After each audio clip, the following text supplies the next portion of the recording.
우리가 지난 시간 12장 내용을 우리가 쭉 상고해 봤을 때 이제 예수님께서는 예루살렘에 입성하시면 이제 십자가에서 죽으세요. 그리고 십자가에서 죽기 이전에 가장 사랑하는 나사로의 가정에서 이제 잔치를 이렇게 진행하는 모습을 우리가 지난 시간에 살펴봤습니다. 근데 잔치하는 그런 내용을 통해서 보니까 과연 교회가 어떠한 그런 사명을 감당해야 되는가 하는 내용을 마리아 그리고 마르다 그리고 나사로 이 세 사람이 그런 어떤 모습을 통해서 우리가 살펴봤습니다. 그래서 각자 믿음이 참 중요해요. 그래서 먼저 마르다는 예수님을 위해서 자기 몸을 기꺼이 섬기는데 봉사하는데 내어드렸던 마르다의 그런 섬김 우리 주님께서 귀하게 여기셔요. 두 번째, 나사로는 겉으로 보기에는 하는 것이 없는 것 같아요. 그럼에도 불구하고 예수님과 함께 있는 그 자리에 꿋꿋이 함께 했을 때 나사로를 보고 믿는 자들이 많이 이렇게 늘어나게 됩니다. 그래서 나사로처럼 예수 그리스도의 부활의 증인으로 이제 주의 귀한 사명을 감당하는 것이 또 역시 중요한 교회의 사명이다 그 말이죠. 세 번째, 정말로 주님과 가장 깊은 관계 속에서 주님의 그런 어떤 말씀을 듣고 주님을 찬양하고 주님께 예비하는 그런 예배자의 자세, 이 또한 너무 중요하다라는 사실을 우리가 지난 시간 살펴보면서 이 세 가지 핵심 내용은 어느 것 하나 버릴 것 없는 우리 교회에 주어지는 그런 성도들이 해야 할 마땅한 길을 이제 보여주신 거죠. 그래서 예수님께서 예루살렘에 올라가기 직전 이제 예수님의 그런 잔치를 통해서 성도들이 임할 그런 세 가지 부분들을 이렇게 언뜻 보여주시고 난 이후에 오늘 요한복음 12장 내용을 통해서 살펴보면 12절에 이렇게 표현을 하고 있습니다. 그 이튿날 명절에 온 큰 무리가 이렇게 표현을 하고 있어요. 그러니까 그 이튿날은 12장 1절에 6월절 엿새 전에 그랬으니까 그 이튿날은 이제 예수님이 십자가에서 죽으실 바로 5일 전의 사건을 말씀을 하고 있어요. 이것은 이제 시기로 본다면 일요일이 됩니다. 그러니까 지금 주일날 예수님이 6월절 닷새 전에 이제 많은 명절에 온 큰 무리가 있었어요. 이 내용은 미리 말씀을 드렸습니다. 자, 11장 55절 유대인들이 6월절에 가까웠을 때 많은 사람들이 자기를 성결하게 하기 위하여 6월절 전에 시골에서 예루살렘으로 올라갔다 이렇게 표현하고 있죠. 모든 사람들은 부정한 자는 이제 6월절 음식에 참여할 수가 없어요.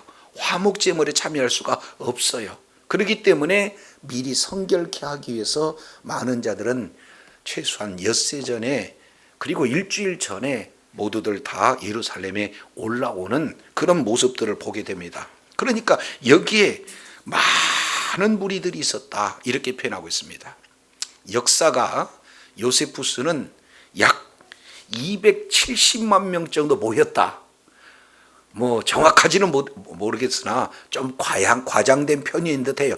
그러나 많이 모였다는 것에 대해서는 우리가 이렇게 참고해 볼 만한 그런 내용이죠. 그래서 큰 무리들이 모였는데 이들의 관심은 우리가 11장 내용을 통해서 살펴보니까 6월절 그들의 관심이 어디가 있느냐? 예수님의 관심이 있더라 그 말이에요. 아니 이번 6월절에 예수님이 오시겠는가? 오시지 않겠는가? 이런 관심들을 지금 모두들 다 가지고 있는 그런 상황에서 예수님이 예루살렘으로 오신다 이 소식을 듣게 된 거예요. 그러니까 모두들 한 사람 한 사람 모여드는데 좀 특이한 반응을 하고 있습니다. 자, 13절 내용을 보니까 종려나무를 가지고 맞으러 나가서 외쳐 호산나 찬송하리로다 주의 이름으로 오시는 이곳 이스라엘의 왕이시여 하더라, 이렇게 표현하고 있습니다. 아니, 여태까지 이스라엘 백성들이 6월절 날 손에 종려나무를 들고 외쳐본 적이 없었어요. 그런데 이번에 지금 예수님이 온다는 소식을 듣고 모두들 종려나무를 가지고 외치는 아주 특이한, 지금까지 없었던 그 일들이 나타나는 거예요. 근데 또 예수님도 역시 마찬가지입니다. 지금까지 예수님께서 유대와 그리고 또 뭡니까? 갈릴리 사이를 오가면서 복음을 전하는데 그때마다 다 걸어 다니셨거든요.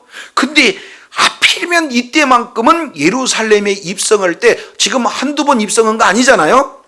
여러 번 입성을 했는데 이번 예루살렘에 입성할 때는 유독 나귀를 타고 가시겠다는 거예요. 그래서 예수님도 나귀를 타고 입성하는 것이 지금까지 없었던 일. 그리고 예루살렘에 예배를 드리러 오는 그런 모든 무리들도 종려나무를 6월절에 흔들며 찬송하는 일이 없었는데 이번만큼 이런 일들이 진행한다. 그러니까 예수님도 이스라엘 백성들도 다 지금 한 번도 이렇게 해보지 않는 특이한 그런 일들을 지금 반응하고 있다. 이 내용을 우리가 배경을 통해서 먼저 점검할 필요가 있습니다. 자, 그런데요, 이 일들이 14절 내용을 통해서 보니까 왜 그런지 그 이유가 어선풀에 지금 보여주고 있습니다. 14절 보세요. 예수는 한 어린 나귀를 보고 타시니, 이는 하고 왜 탔는가 하고 말씀하고 있는 것은, 이는 기록된 바 시온에 따라 두려워하지 말라, 보라 너의 왕이 나귀 새끼를 타고 오신다 함과 같더라, 이렇게 표현하고 있습니다. 결국 예수님께서 나귀를 타시고자 하는 그 의도와 그 목적은 다른 데 있지 않고 구약 성경 스가랴 선지자가 예언하는 그 말씀을 이루기 위해서 나귀를 탄 것이고, 그리고 그 나귀를 탄 그 모습을 본 이스라엘 백성들은 예수님을 향하여서 종려나무 가지를 흔들며 찬송하는 그런 일들을 진행했다라는 사실을 12절부터 15절 사이 내용을 통해서 우리가 살펴볼 수 있게 되어집니다. 특히 지금 예수님께서는요, 14절 어린 나귀를 만나서 탔다 이렇게 얘기하는데, 마가복음 11장 2절 내용을 보면은 어린 나귀 새끼, 이것을 조금 더 자세히 설명할 때 뭐라고 했냐면은 사람이 한 번도 타보지 않는 그런 나귀를 탔다 이렇게 말씀하고 있어요. 근데 이것을 마태복음 12장 7절 이 내용을 통해서 보면은 제자들이 나귀를 2마리를 가져갔는데 그 중에 어린 나귀를 탔다 이렇게 말씀을 하고 있는 것을 보게 돼요. 그러면 한번 생각해 보세요. 예수님께서 나귀를 탄다라고 본다면은 어미 나귀를 타야 맞는 거예요. 일반적으로 아주 새끼를 나귀를 타야 맞냐 그 말이죠. 그런데 오늘 주님께서는 한 번도 타보지 못한 나귀 새끼를 타고 입성하는 그런 어떤 모습, 이 내용은 다른 데 있지 않냐고 어디에 있느냐? 스가랴서 이제 선지자가 예언하는 그런 어떤 말씀을 이루기 위해서 그렇다 이렇게 표현하고 있어요. 저와 여러분, 여기서 중요한 진리를 우리가 살펴볼 수 있는 내용이 있는데, 그 내용은 예수님의 모든 걸음걸음은 하나님의 말씀을 이루기 위한 걸음인 줄로 깨달으시기를 바랍니다. 구약에 예언된 그 예언의 말씀을 하나도 남김없이 이루신 분이 바로 우리 주님이셔요. 그래서 스가랴 선지자는 예수님 오시기 이전에 메시아는 예루살렘에 입성을 할 때 나귀 새끼를 타고 입성하신다라는 사실을 지금 말씀을 하고 있는 것을 보게 되어집니다. 이것을 스가랴서 9장 내용을 보면은 크게 두 가지 왕이 대비돼서 나와요. 하나는 세상 왕, 또 하나는 하나님 나라의 왕. 이 왕이 대비해서 나오는데, 세상 왕은 나귀를 타겠습니까? 군마를 타겠습니까? 군마를 타요. 그리고 수많은 군대를 앞세워서 주변에 있는 모든 나라들을 다 정복하고 빼앗고 약탈하고, 그래서 그 나라를 확장하는 방식이 이 세상 나라의 왕의 모습이에요. 그래서 이제는 스가랴서 9장 이 내용을 통해서 보면은 이제 주변 나라를 한 나라 계속해서 정복하는 그런 어떤 모습들이 드러나는데, 이때 우리 주님은 어떤 왕이신가? 이 세상 왕들과 어떠한 차별을 가지신 왕인가? 이 내용을 스가랴 선자는 잘 표현하고 있는데, 우리 잠깐 스가랴서 9장 내용을 한번 살펴보도록 하겠습니다. 자, 9절이에요. 9절. 시온에 따라 크게 기뻐할지어다.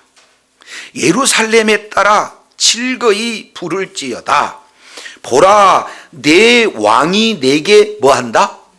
임하니니. 그러면은 예루살렘 시온에 왕이 임한다. 근데 그 왕은 크게 두 가지. 첫 번째 내용을 통해서 보니까 공의로우며 뭘 베푸신다? 구원을 베푸신다. 우리 주님이 예루살렘에 임하는 것은 예루살렘에게 구원을 베푸시기 위하십니다. 그런데 그 구원하시는 예수님은 공의로우시고, 두 번째는 겸손하신 분이다. 사람이 돈이 있고 권력이 있다고 해서 판결을 굽게 하거나, 또 사람이 뭔가 가진 것이 없고 못 배웠다고 해서 판결이 굽게 하는 그런 분이 아니라, 우리 주님의 왕으로서의 통치는 어떻게 돼요? 공의롭고, 그리고 그분은 뭐 하셔요? 겸손하셔요. 이 세상 왕들은 대부분 겸손하기보다는 군림하는 왕, 어떻게든지 전쟁을 통해서 빼앗고 약탈하는 그런 왕의 모습이라면, 우리 주님께서는 군림하거나 약탈하거나 그런 내용이 아니라 온 우주 만물을 통치하실 만왕의 왕이심에도 불구하고 그분은 겸손하시고, 그 다스림에서는 공의가 배경이 되고 있다라는 사실을 말씀하고 있어요. 그러면서 10절 보세요. 내가 에브라임의 병거 그리고 예루살렘의 말들을 끊어버리고 전쟁하는 활도 뭐한다? 끊겠다. 그러니까 이 땅에서 전쟁을 없애겠다는 거예요. 그런데 그가 이방 사람들에게 화평을 전할 것이요, 그의 정권은 바다에서 바다까지 이르고 유브라데 땅에서 땅끝까지 이르리라. 하나님의 나라는 온 우주 전체를 다스리는 하나님의 나라다라는 사실을 우리 주님이 말씀을 하고 있다, 그 말이죠. 그러면 두 가지 개념이죠. 하나는 하나님의 나라, 또 하나는 하나님의 나라를 다스릴 수 있는 왕. 이 내용을 지금 스가랴 선지자가 말씀을 하고 있어요. 자, 그랬을 때 8절 보겠습니다. 내가 내 집을 둘러 진을 친다. 우리 하나님께서는 세상 나라의 왕이 세상 나라를 확장하는데 모든 주변 국가를 계속해서 치고 예루살렘을 향해서 진군하고 있는데, 우리 주님께서는 그 예루살렘을 둘러 진쳐서 적국을 막아서 더 이상 거기에 왕래하지 못하고 그 지경으로 지나가지 못하게 하는 강력한 왕이 바로 누구다? 예수님이시다. 그래서 세상은 전쟁을 통해서, 세상은 전쟁하기 위해서 군마를 동원하고 군사를 동원해서 약한 나라를 지금 무력으로 침공하고 빼앗고 약탈하는 그런 방식으로 이 세상 나라를 통치하는 왕의 모습이지만, 하나님의 나라의 왕은 그렇지 않다라는 것을 대비해서 지금 말씀을 하고 계시는 거예요. 이것이 지금 스가랴서 9장 9절에 나와 있는 예언의 말씀이죠. 근데 이 말씀 그대로 내가 이 세상 나라의 누구다? 왕이고, 그 왕은 온 세계 나라의 전쟁을 파하시고 하나의 나라로 만들어서 영원토록 통치하실 그 하나님의 나라, 그 나라의 왕이 예수님이다라는 사실을 보여주시기 위해서, 예언된 말씀을 성취하시기 위해서 오신 분이 바로 우리 주님이신 줄로 깨달으시기를 바랍니다. 이걸 예수님이 지금 보여주고 계시다 그 말이에요. 이것은 예수님이 가지고 계시는 내용이지만 이스라엘 백성들은 또 달라요. 예수님의 마음하고 다릅니다. 자, 왜 그러냐면 그 뒤에 우리 요한복음 다시 한번 보겠습니다. 자, 예루살렘으로 온다는 소식을 들었어요. 그리고 각각 종려나무를 가지고 맞으러 나가서 호산나 찬송하리로다, 주의 이름으로 오시는 이 곧 이스라엘의 왕이여 라고 찬양한다 그 말이에요. 근데 이 찬양하는 내용이 어디가 있는가 봤더니 시편 118편에 있습니다. 자, 이 시편 118편 이 내용의 말씀을 그대로 인용하고 있는데, 우리 다시 한번 시편 118편 내용을 한번 살펴보도록 하죠. 25절, 이게 이제 오늘 본문 말씀을 인용하는 내용입니다. 여호와여 구하옵나니 이제 구원하소서. 뭐라고요? 이게 뭐냐면 히브리어로 호산나예요. 이제 구원하소서, 이 내용이 호산나. 여호와여 우리가 구하옵나니 이제 형통하소서, 호산나, 지금 이렇게 표현을 하고 있는 거예요. 그러면은 왜 지금 그러는가 봤더니 18장 118편 26절에 여호와의 이름으로 오시는 자가 복이 있으며 우리가 여호와의 집에서 너를 찬양했다, 축복했다, 이런 말씀을 하고 있는 것을 보게 되어져요. 그런데 오늘 요한복음 12장 13절 내용을 보면은 호산나 찬송하리로다, 주의 이름으로 오시는 이 곧 누구요? 이스라엘의 왕이요.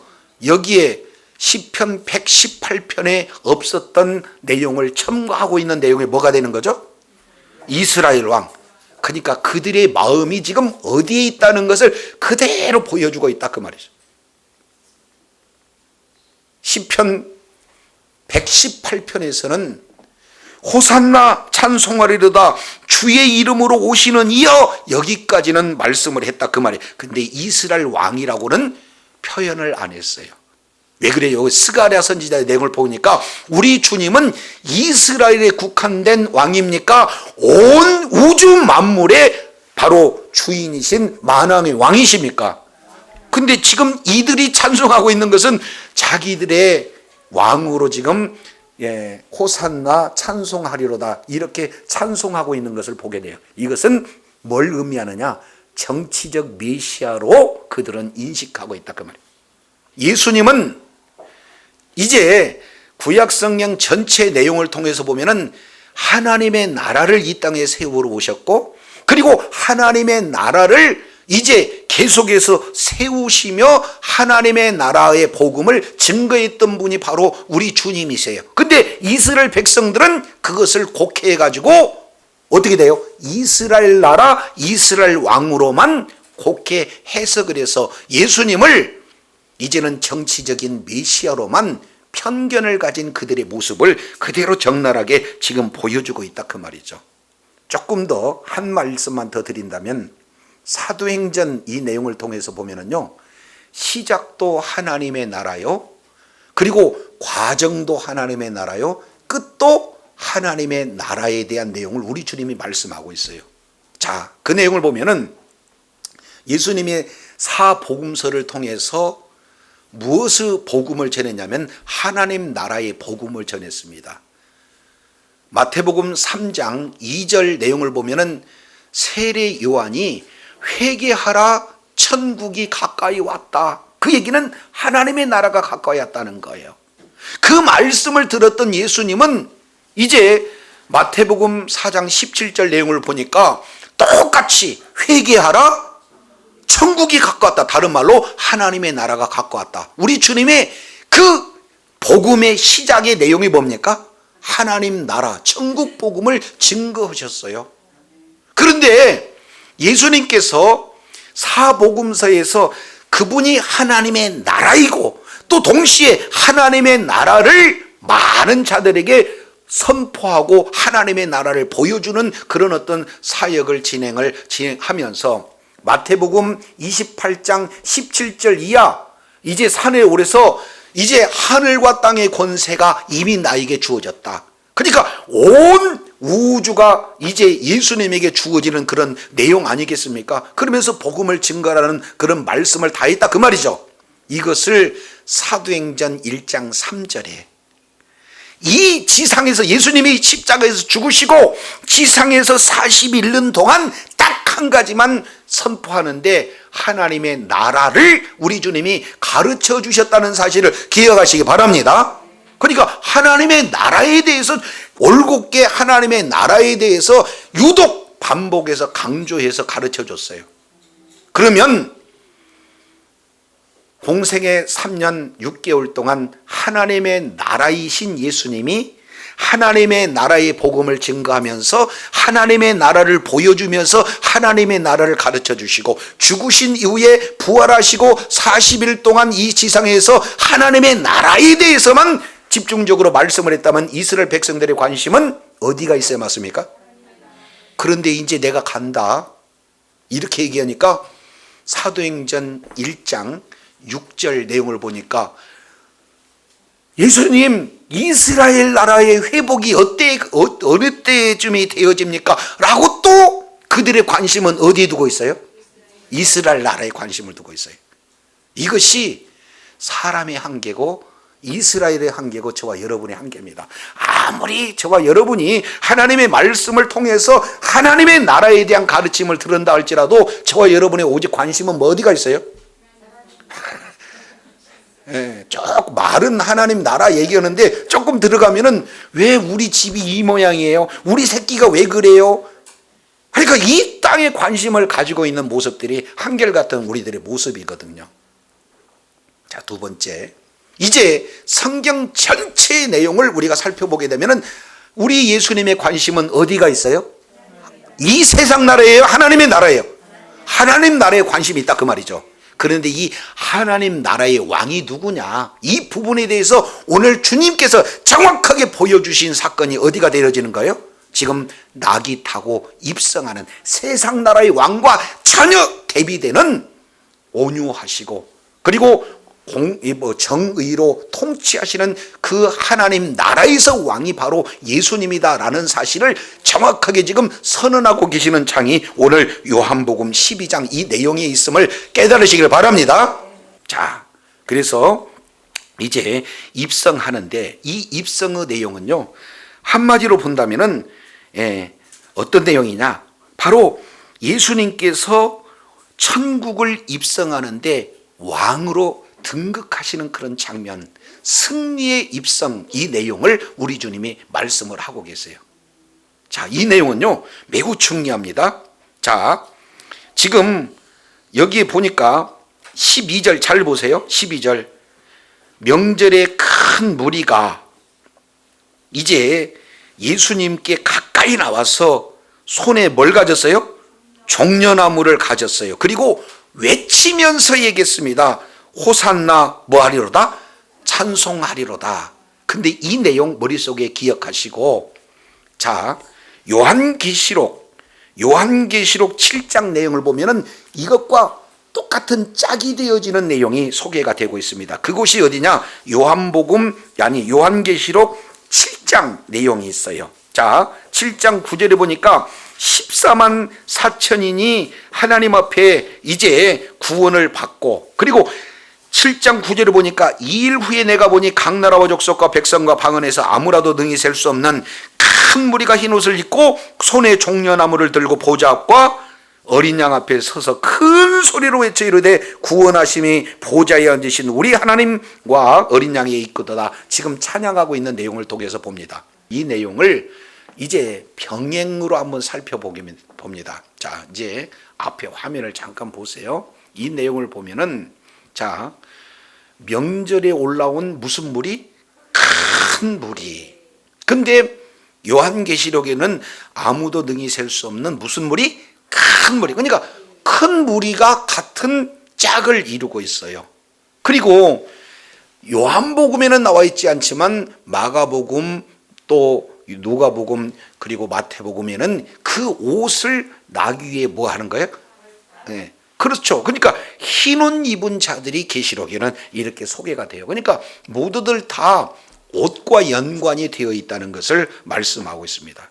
그리고 동일하게 요한복음에서도 종려나무를 가지고 오고, 그리고 계시록에서도 종려나무 가지를 가지고 오는 거예요. 자, 네 번째입니다.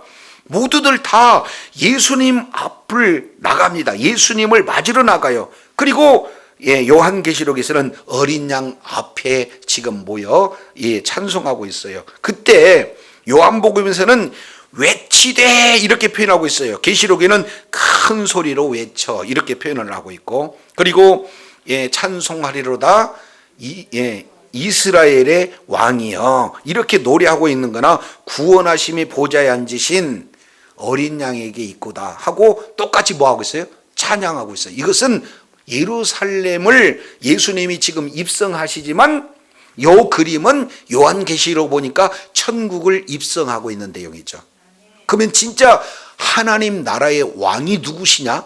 예수님이시다. 그 예수님이 우리를 구원해 주셨다라는 이런 사실을 찬양하고 있는 그런 어떤 모습의 하나의 그림자적 요소다 그 말이에요. 그래서 오늘 요한복음 12장에서 나타나는 내용의 예수님의 관점은 어떤 관점입니까? 하나님 나라가 있고 그 하나님 나라의 왕이 예수님이다라는 승리의 입성인 줄로 깨닫기를 바랍니다.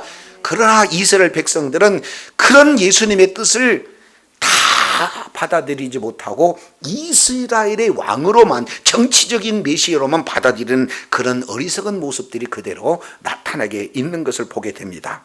자, 그런데요, 이제 요한복음 12장 16절 내용을 통해서 보면은 제자들은 처음에 이 일을 깨닫지 못하였다가 언제 알았어요?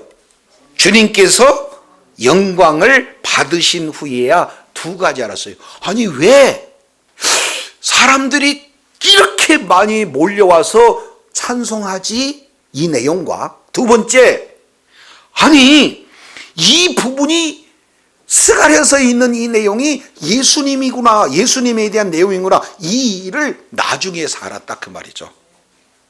특히 첫 번째, 구약을 성취하시는 예수님. 두 번째 내용을 통해서 보면은 그 성취하시는 예수님은 세상 왕과는 비교가 안 되는, 비교할 수 없는, 그분은 겸손하신 분, 그분은 평화의 왕이 되시고 이제 화평의 왕으로서 모든 이방 나라를 평강으로 다스리는 왕이다라는 사실을 나중에서 알았다 그 말이에요. 저도 여러분도요, 성경을 볼 때 우리가 연구할 수 있어요. 성경을 가까이에서 여러 번 읽어서 암송할 수도 있어요. 그런다고 깨달은 것이 아니다. 그러면 결국 우리가 성경 말씀을 통해서 깨닫는 내용은 성령님께서 조명해 주시고 성령님께서 가르쳐 주실 때 가능한 줄로 믿습니다. 그래서 요한복음 14장 26절 내용을 보면은 보혜사 성령이 오셔서 아예 그분이 우리의 스승이 되셔서 모든 것을 가르쳐 주시고 모든 것을 생각나게 하여 주신다라고 주님이 말씀하고 있어요. 이런 성령 충만한 은혜가 저와 여러분에 있기를 원합니다. 성령 충만했을 때 하나님의 말씀이 깨달아지고요, 하나님의 말씀이 믿어지고요, 믿어진 말씀에 순종할 수 있는 그런 능력이 성령으로 인해서 우리들에게 임하게 될 줄로 믿습니다. 제자들이 지금 이걸 깨닫지 못하다가 성령으로 인해서 깨닫게 되어지는 거예요. 그러면은 예수님을 위해서 찬송한 무리들은 그러면 어떻게 해서 모였다는 것인가? 그 뒤에 17절, 18절 두 구절에서 이렇게 표현을 하고 계세요. 17절 보세요. 나사로를 무덤에서 불러내어 죽은 자 가운데서 살리실 때에 함께 있던 무리가 뭐 했다? 증언한지라. 그것이 어떤 의미인가? 18절 이렇게 표현하고 있죠. 이에 무리가 예수님을 맞으면, 왜 무리가 예수님을 맞았는가? 이 표적 행하심을 뭐 했다? 들었다. 그러면은 여기는 무리들은 들었고, 그리고 동시에 거기에 또 다른 무리가 있는데 무리들은 증언했고 그랬죠. 자, 이제 저를 잠깐 보세요. 우리가 지난 시간 살펴봤던 요한복음 11장 이 내용을 통해서 보니까 나사로가 죽었어요. 죽은 지 나흘이 지났습니다. 썩어서 냄새가 난대요. 그런데 냄새 나서 이제 죽은 지 나흘이 지났고 냄새난 나사로를 향해서 예수님이 이렇게 말씀하셔요. 나사로야 일어나 나와라. 우리 주님이 말씀하시니까 그 말씀 한마디에 나사로가 뭐 했어요? 살아나서 움직이게 되는 거예요. 보면요, 증인이 됩니다. 경험한 자는 증인이 됩니다. 그러니까 정확하게 예수님의 말씀을 들었고요. 그것도 주변 사람들을 알기 위해서 큰 소리로 나사로야 일어나 걸으라 말씀했다고 정확하게 말씀하고 있잖아요. 그러니까 주변 사람들은 예수님이 말씀하신 거, 그리고 그 말씀으로 죽은 나사로가 살았다는 것을 부인할 수가 없어요. 현장에서 경험했다 그 말이죠. 그러면 이 사건을 통해서 이제는 예수님이 메시아다라는 사실을 그 현장에서 경험하는 사람들이 뭐합니까? 계속해서 증언한다. 그래서 성경 원문 내용을 보면 여기를 뭐라고 표현하냐면은 12장 7절 나사로를 무덤에서 불러내 죽은 자 가운데 살리실 때에 함께 있던 무리가 뭐했다? 증거했다. 여기서 증언, 증거, 증인 똑같은 단어예요. 순교적 단어다 그 말이죠. 아니 사실을 사실로 얘기하는데 죽인다 하더라도 사실로 사실을 얘기하는 그것을 뭐라고 하냐면 증인이에요. 증인. 근데 여기서 증인을 증언했다 표현하는 것을 미완료로 썼으니까 계속 증언한 겁니다. 근데 그 무리들이 많았을까요? 몇 명 안 돼요. 그렇지 않습니까? 고작 많아도 수십 명이 불과할 거 아닌 말입니까? 근데 이런 자들이 계속해서 나사로가 죽었지만 살아나게 하신 분이 예수님입니다 라고 이렇게 계속해서 증언했더니 그 엄청나게 많은 무리들이 다 듣고 예수님이 언제 오시니까 두리번 진행하는데 저기서 온다라는 소식을 들으니까 모두들 와서 찬송하는 그런 놀라운 역사가 있다는 사실을 기억하시기 바랍니다. 저와 여러분 마찬가지예요. 예수님이 우리의 구세주가 되시고 예수님이 나를 위해서 죽으셨지만 그 죽으신 예수님이 다시 살아나신 것을 믿으시면 저와 여러분이 이미 예수와 함께 죽었지만 다시 살아났다는 부활의 생명이 있다면 예수가 그리스도라는 사실을 전하라고 해서 전하는 것이 아니라요, 지금 이 무리들이 여기에 수많은 명절 때 오는 그런 자들에게 행하는 그런 모습들처럼 부활의 증인이 저와 여러분이 되어지는 줄로 믿습니다. 지금 이런 어마어마한 역사가 나타나는 거예요. 그래서 19절을 이렇게 표현을 합니다. 바리새인들이 서로 얘기해요. 볼지어다 너희 하는 일이 뭐한다? 쓸데없다. 그러면 너희들이 하는 일의 내용을 통해서 보니까 요한복음 11장 54절 53절 내용을 보니까 이날부터 저희가 예수를 죽이려고 뭐했다? 모의했다. 이것이 그들의 계획이에요. 세상은요, 어떻게든지 예수님을 못 믿게 하는 계획, 예수님을 못 믿게 하는 정책, 어떻게든지 교회를 박해하고 어떻게든지 복음이 증가하는데 방해하는 그런 계획은 역사 일에 앞으로도 계속되어진다 그 말이에요. 그런 일들이 결국에는 쓸데없을 때가 있다. 지금은 일시적으로 위협하고 권세가 있으니까, 그들에게는 능력이 있으니까 억압하고 뭔가 박해할 수 있는 능력은 있어요. 이 내용들은 계속 진행이 됩니다. 그러나 우리 주님이 다시 오실 그때에는 예수님의 승리요 교회의 승리인 줄로 믿습니다. 그때 그들이 하는 내용은 뭡니까? 갖가지 음모들이 완전히 좌절을 겪고 오히려 스스로가 스스로에게 책임을 전가하는 이런 어떤 모습을 보게 됩니다. 근데 더더욱 놀라운 것은 19절 하반절에 보니까 보라 온 세상이 저를 따르는도다. 여기서 온 세상이라고 하는 것은 유대인뿐만 아니라 이방인들까지 포함한 온 세상을 얘기하는 거예요. 그러니까 그들은 지금 자기 음모가 완전히 막혔다는 그런 좌절감 속에 허탈감으로 내뱉은 그런 용어이지만 실제로는 여기에 역설이 있는 거죠. 반어적인 진리가 이 속에 담겨져 있는 거죠.